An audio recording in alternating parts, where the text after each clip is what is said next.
गिराएंगे किस तरह, हटाएंगे किस तरीके से। उनके पास तो असला है, इतने खतरनाक लोग हैं, मंशियात फरोश हैं, असला वाले हैं, लैंड वाटर टैंकर वाले हैं। किस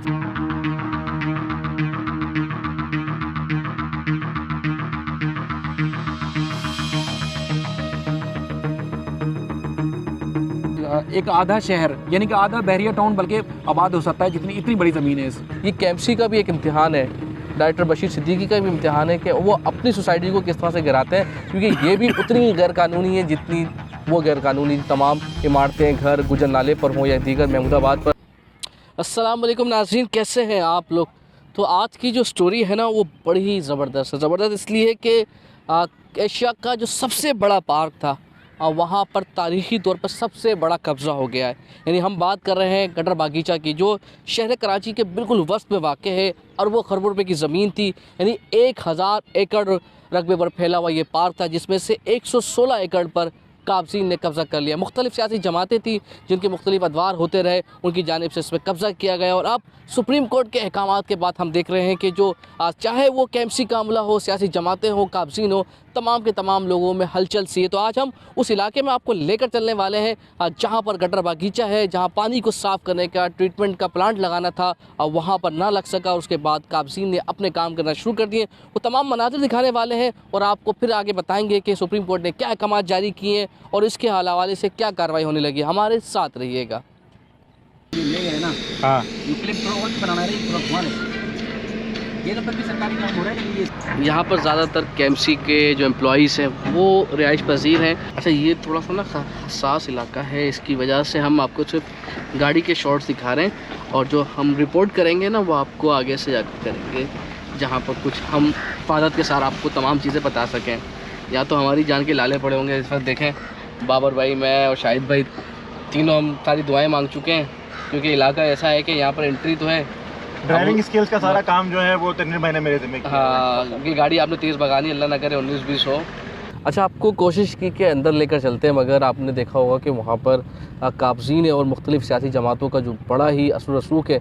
यानी कहते हैं ना कि अगर लैंड माफिया है तो उनके पास असला भी होता है, और इसकी वजह से हमने थोड़ा सा एहतियात की और कोशिश कर रहे थे कि जितनी वीडियो बना सकते थे बना लिया हमने, मगर हम वहाँ खड़े होकर आपको वो मनाजिर नहीं बता सकते, रिपोर्ट नहीं कर सकते। तो आप गाड़ी को चक्कर लगाकर और ड्रोन से कुछ शॉट्स बनाकर, अच्छे शॉट्स बनाकर हम वापस आ गए उसी जगह पर जहाँ से हमने वीडियो की शुरुआत की थी। तो शाहिद हुसैन हमारे साथ है, तो आपको पूरा किस्सा बताएंगे शाहिद हुसैन, क्योंकि अदालती हेयरिंग्स को बड़े करीब से देखते हुए आ रहे हैं और ये 1000 एकड़ से ऊपर ज़मीन है।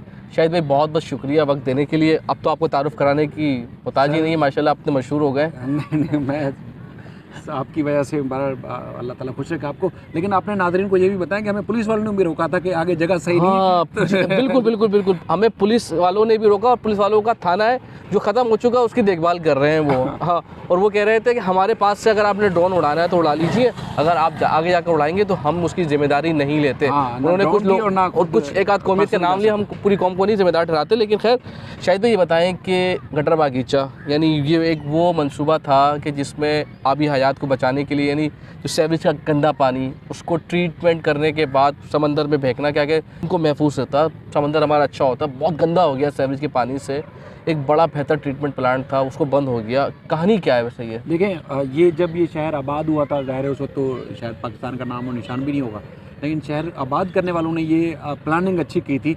लेकिन उसके बाद फिर आपको पता है कि जैसे डॉक्टर इसरार साहब कहते हैं कि बहुत सारे लोग जो है काबिज़ हो गए इस मुल्क के ऊपर या मुल्क के वसाइल के ऊपर। उसके बाद फिर जो शहरियों की बेहतरी के लिए, शहर की फलाह बहबूद के लिए जो कुछ होना था वो हो नहीं सका।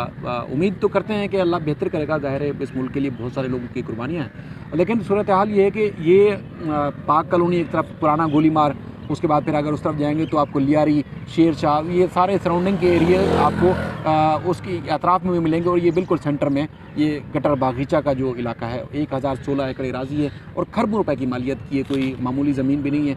और अगर इसको वाकई में ऐलान कर दिया जाए, जिस तरह एक हमारे मुल्क के हुक्मरान साहब ने एक ऐलान किया था कि इसको एशिया का सबसे बड़ा पार्क बनाएंगे, अगर पार्क बना भी देते तो वाकई पाकिस्तान परवेज़ परवेज़ मुशर्रफ ने ऐलान किया था। तो ये कमाल हो जाता अगर वाकई इस पार्क को असल हालत में बहाल करते हैं। देखें जिस तरह पीछे खूबसूरत फूल लगे हुए, तो अगर इसी तरह ही आपको बहुत बड़े एकड़ रकबे जबरदस्त पर पार्क। एशिया का सबसे बड़ा पार्क, हमने आपको पहले इंट्रो में ही बताई थी बात।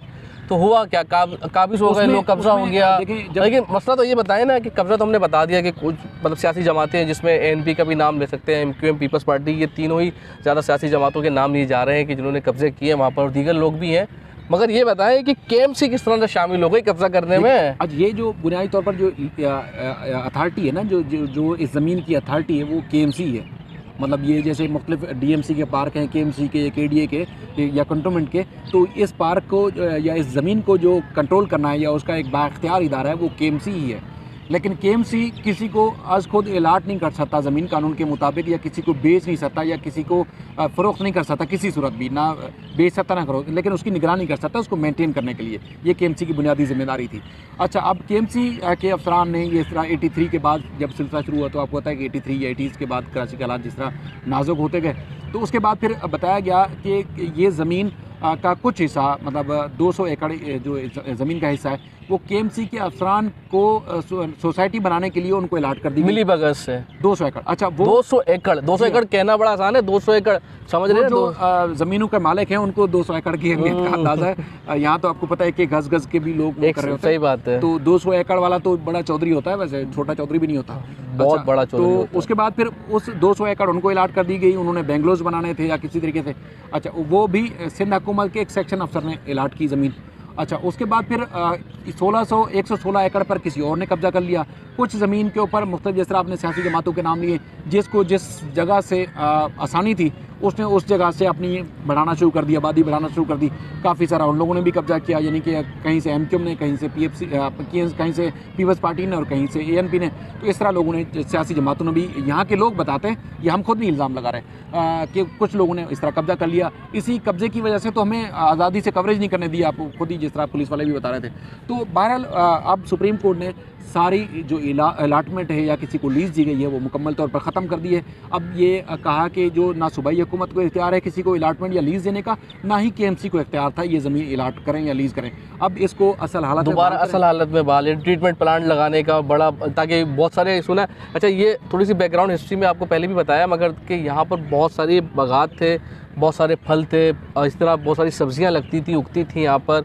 शजरकारी बहुत बड़े पैमाने पर होती थी। अभी भी आप ड्रोन अभी भी हाँ देखेंगे आपको कहीं नजर आ रही है, कहीं मतलब ये है कि कहीं किसी को अलाटमेंट कर दी गई, किसी ने सब्जी उगाई हुई है, तो किसी ने क्या उगाया हुआ है, कि कहीं किसी ने नर्सरी बनाई हुई है। अभी भी कुछ है, आपको फुटेज में सारा नजर आ रहा होगा, कहीं तामीरात हो रही है, कहीं क्या कुछ बना हुआ है। तो बहरहाल सुप्रीम कोर्ट ने अब हुक्मनामा जारी कर दिया है। अब उसमें जिस तरह हमारी बात हुई केएमसी के जो अफसरान हैं, उनका कहना है कि 2-3 रोज़ में इसको सुप्रीम कोर्ट का हुक्म का जायज़ा लेने के बाद फिर अब इसकी अगली प्लानिंग होगी कि अब शहरियों के लिए, आवाम के लिए, प्योर जो आवाम की बेहतरी के लिए इस पार्क के अंदर क्या करना है, उस पर फिर उस मंसूबे पे काम शुरू किया जाएगा। लेकिन ये इस ज़मीन की अहमियत बहुत बड़ी है।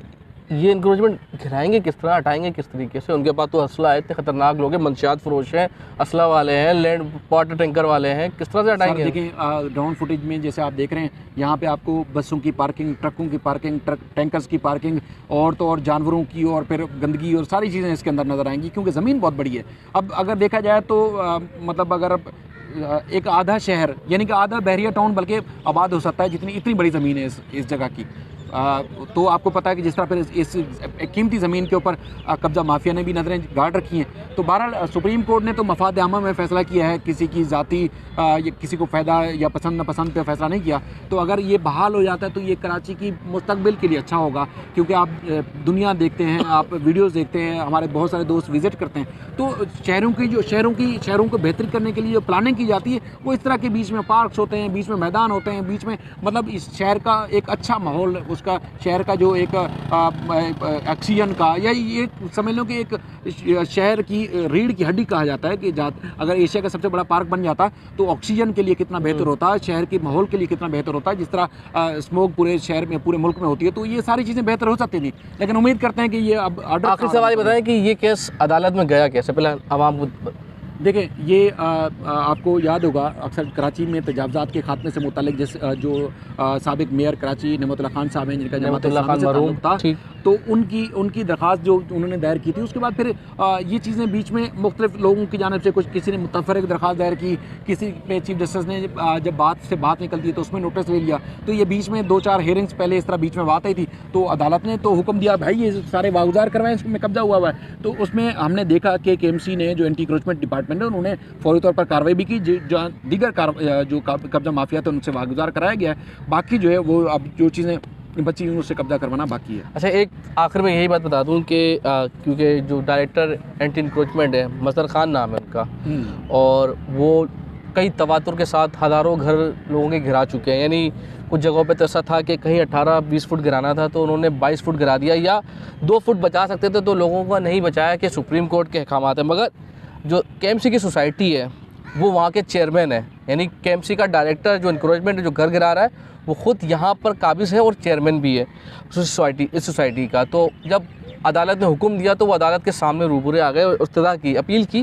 जाहिर बात है अदालत को हुक्म नहीं दे सकते कि हम कैसे गिरा सकते हैं, ये हमारी ज़मीन है। तो अदालत की जानिब से बड़े ही सख्त रिमार्क्स दिए गए और अब उनको चुप करवाया गया है कि, और लोगों की जानिब से ये कहा जा रहा था कि अब ये KMC का भी एक इम्तिहान है, डायरेक्टर बशीर सिद्दीकी का भी इम्तिहान है कि वो अपनी सोसाइटी को किस तरह से गिराते हैं, क्योंकि ये भी उतनी ही गैरकानूनी है जितनी वो गैरकानूनी तमाम इमारतें, घर गुजर नाले पर हों या दीगर महमूदाबाद पर। तो शहर में 3 ट्रीटमेंट प्लांट थे, एक महमूदाबाद, एक केमाड़ी और एक गटर बागीचा। तो तीसरा ट्रीटमेंट प्लांट का हवाले से आपको बताया आपको। तो अल्लाह करे ये हल हो जाए, बहुत अच्छा हो जाएगा शहर कराची के लिए। कराची तब्दील हो रहा है, सबसे बड़ी बात ये है। तो चैनल को सब्सक्राइब कीजिएगा, वीडियो को लाइक कीजिएगा, फेसबुक और यूट्यूब पर लाजमी शेयर कीजिएगा। और बाबर भाई बहुत थक चुके हैं। अल्लाह हाफ़िज़।